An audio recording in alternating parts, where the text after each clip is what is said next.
Hello and welcome. In this video, I am going to talk about factorization of polynomial expressions. If you want a refresher on polynomials, check out my previous video at the link in the description. Let's begin by understanding what factors are. Factors of a given polynomial are smaller polynomials that when multiplied result in the given polynomial. Let us consider an example. Take a binomial x plus 3 and a monomial x. Multiply these two expressions. You get x squared plus 3x. X plus 3 and x are factors of x squared plus 3x. If a factor does not have any further factors other than itself and 1, then it is called a prime factor. In this example, x plus 3 and x are prime factors because they cannot be broken down further into factors. Factorization is the process of finding the prime factors of an expression. It simplifies a polynomial expression by breaking it into smaller components. This helps us to understand the polynomial expression better. It's also one of the methods of finding the roots of an equation. Note that not all expressions can be reduced to factors. Just like there are prime numbers, there are prime expressions. Factorization is the reverse of multiplication, but unlike in multiplication, there is no single method that can be used for all expressions. The approach depends on the type of expression. Here I am going to explain two methods of factorizing polynomial expressions using examples. These methods are 1. Highest common factor method, and 2. Using standard identities and standard forms. In the first method, we identify the HCF across two or more terms in the expression till we end up with prime factors. In the second method, we make use of standard identities, also known as formulas, to determine the factors of a given polynomial. We also use the two methods together. Let's take a very simple example to illustrate the HCF method. Let us factorize the binomial 2x plus x. You can simply add the two like terms in this binomial to get 3x, and hence you can readily see that the factors are 3 and x. Let's see how we can do this using the HCF method. HCF of 2x and x is x. If we multiply the expression by the HCF and divide it by the same HCF, the value of the expression does not change. Now, keeping the x in the numerator as is, use the x in the denominator to divide each term. You get x multiplied by 2 plus 1, which is equal to 3x. It appears as though you are taking the HCF out of each term and leaving the remaining factor of each term. So by taking x out, you are left with 2 in the first term and 1 in the second term. I chose this simple example to also highlight a common mistake made by beginners. When you take x out of x, you are left with 1, not 0, because the factors of x are x and 1, not x and 0.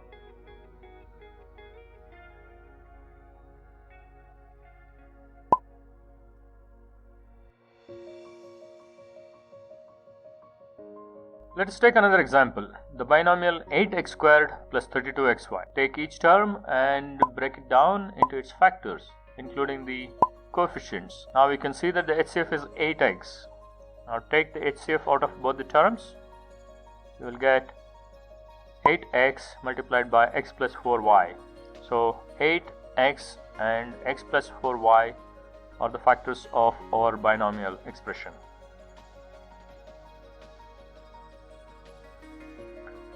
Here is a polynomial of 4 terms. It looks scary, but it's quite simple.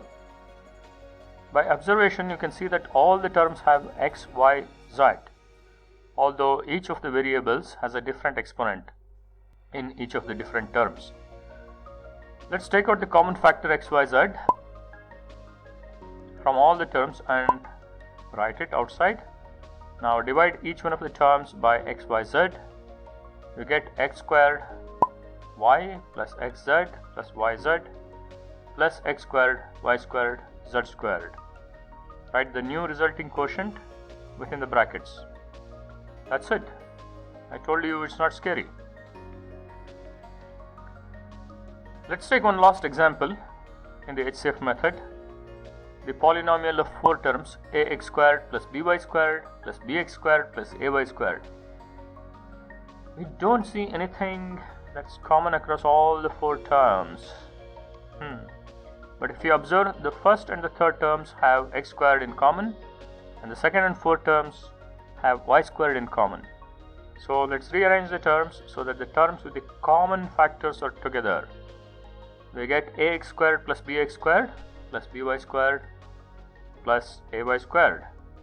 In the next step, take out the common factor between 2 terms at a time.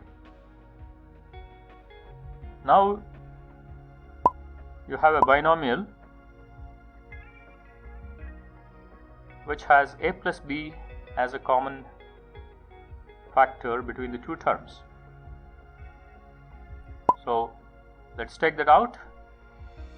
You are left with a plus b multiplied by x squared plus y squared as the factors. So the point here is that you may have to repeat the steps sometimes to get to the final factorized form. Let's move on to the method of factorizing using standard identities. To use this method, you need to be familiar with a few standard identities. Here is a quick recap of the identities. X plus y whole squared equals x squared plus 2xy plus y squared. X minus y whole squared equals x squared minus 2xy plus y squared. Third identity, x plus y multiplied by x minus y equals x squared minus y squared. Fourth identity, x plus a multiplied by x plus b equals x squared plus px plus q, where p is equal to a plus b and q is equal to ab. Fifth identity is x plus a multiplied by x minus b equals x squared plus px plus q, where p is equal to a minus b and q is equal to minus ab. So if you find a polynomial that fits the pattern of the right hand side of the above identities, you can use the identity to find the factors of that polynomial. Hence it is important that we understand these patterns. We are going to spend the next few minutes to learn to recognize the patterns which map into each one of these identities. Let's take the first identity, x plus y whole squared is equal to x squared plus 2xy plus y squared. The pattern here is of a trinomial in 2 variables with 2 square terms, one for each variable, and a term that has 2 times the product of the variables. The pattern of the identity x squared minus 2xy plus y squared is similar to the previous one, with only one difference. The middle term of 2 variables has a negative sign here. X squared minus y squared is an interesting pattern. It's a binomial. It's the difference of squares of 2 variables. So if you see this pattern, you know that the factors are x plus y and x minus y.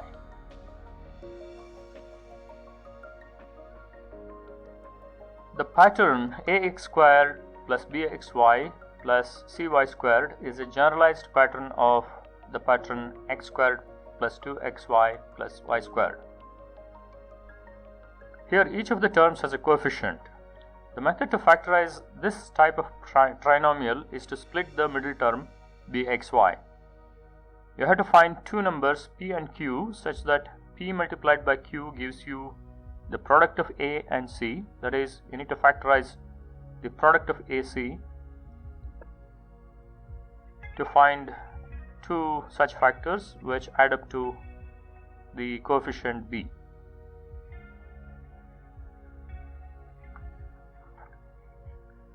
The pattern ax squared plus bx plus c is a trinomial in a single variable of degree 2. This form is called a quadratic expression. The method to factorize this type of trinomial is to split the middle term bx. You have to find two numbers p and q such that p multiplied by q gives you the product of a and c, and p plus q is equal to b.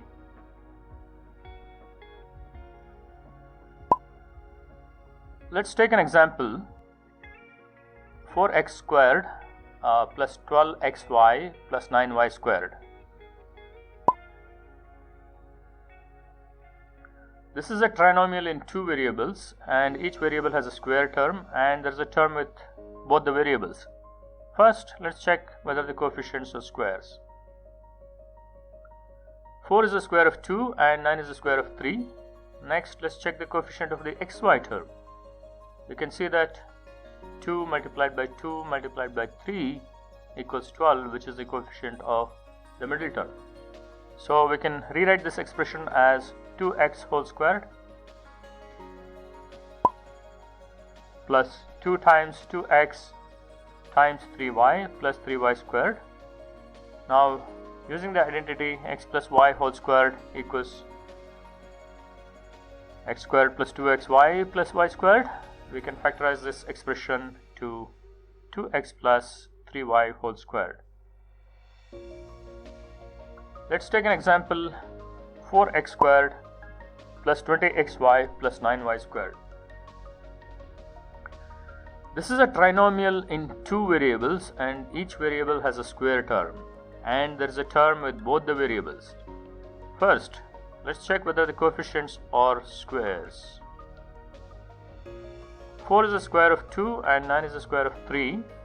Next, let's check the coefficient of the xy term. 2 into 2 into 3 equals 12, but the coefficient of the xy term is 20. So this expression does not match the pattern of the identity x plus y whole square equals x squared plus 2xy plus y squared. So we need to use the method for the generic pattern ax squared plus bxy plus cy squared. Here a is equal to 4, b is equal to 20 and c is equal to 9. Therefore, a multiplied by c equals 36. Factorizing 36, you get two numbers 2 and 18, which add up to 20, which is the coefficient of the middle term. Now split the middle term and write it as 2xy plus 18xy. Now we can use the HCF method to get the factors.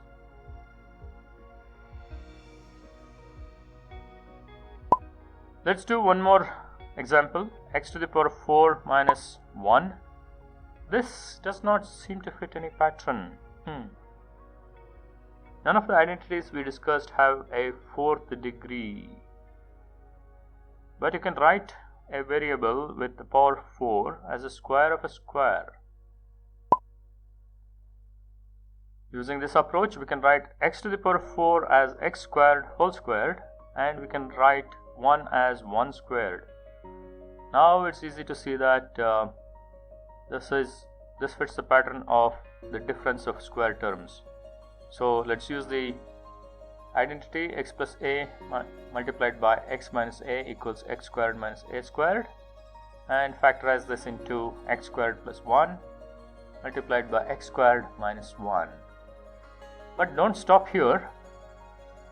If you observe, the second term in this factorized form is the difference of square terms again. So we can use the same identity again to factorize that further.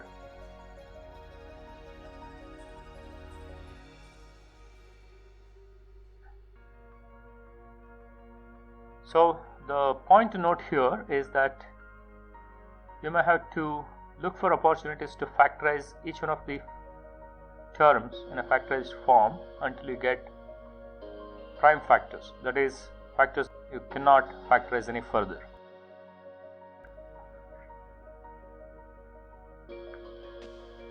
Let's take another example involving difference of square terms. 48x squared minus 243y squared. We can see that it has a x squared term and a y squared term. But 48 is not a square, and 243 is also not a square. So let's see if we can use the HCF method. The HCF of 48 and 243 is 3. So if we take out that HCF, you get 3 multiplied by 16x squared minus 81y squared. Now we can see that 16 is a square of 4 and 81 is a square of 9. So we can write the polynomial in brackets as 4x whole squared minus 9y whole squared. And now we can use the identity x squared minus y squared equals x plus y multiplied by x minus y to factorize this expression.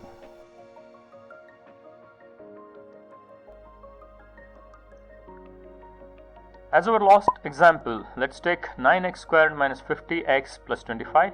This is a quadratic expression. That is, it is a trinomial in one variable of second degree. Using the generic pattern ax squared plus bx plus c, we can see that a equals 9, b is equal to minus 50 and c is equal to 25. Therefore, a into c equals 9 into 25 equals 225. We have to find two factors of 225 which add up to minus 50. 225 can be factorized into 5 and 45 which add up to 50. Let's take the negatives of these two numbers, which is minus 5 and minus 45. So we get minus 50 when they are added. Now split the middle term and use the HCF method to factorize. You get 9x minus 5 multiplied by x minus 5 as factors of our quadratic expression. That is all for this video. Please leave your comments and subscribe for more videos.